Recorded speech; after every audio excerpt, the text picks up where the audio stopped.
Tonight at 5:30, a human rights activist who was detained last month at SFO has been killed. Awdah Hathaleen was shot at his home in the West Bank, according to the Arab Resource and Organizing Center. KRON 4's Rob Nesbitt has reaction tonight from those who spoke out in support of Hathaleen. Protesters were at SFO last month calling for the release of Awdah Hathaleen, who was scheduled to speak at several Bay Area churches and synagogues.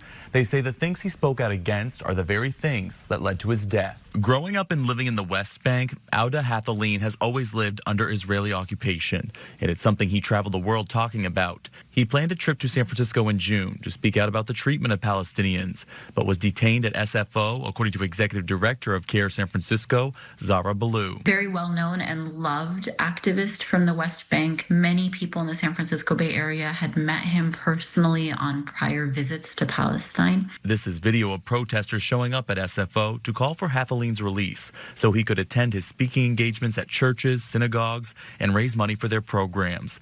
The activist was eventually denied entry and returned back to his hometown in the West Bank.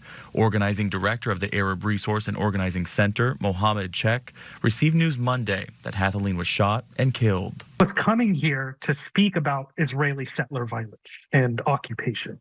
And he returned just to be murdered by the same threats and violence that he was here to share. Chek says there are thousands of Palestinians who have been killed in similar ways, and that Hathaleen's hometown is considered a firing zone for the Israeli military. It's loss of life that he says the U.S. government aid in, either directly or indirectly. The weapon that the Israeli settler used to murder Awdah was very likely paid for by U.S. tax dollars. The Council on American Islamic Relations is demanding justice for Palestinians who continue to live and die under occupation. A group of people Ballou says are fearful of sharing their stories based on how Hathaleen's ended. There's this ongoing, how do I advocate for my safety when simply speaking out puts me in the line of fire. According to Ballou, the man suspected of killing Hathaleen has been released from custody and is currently under house arrest.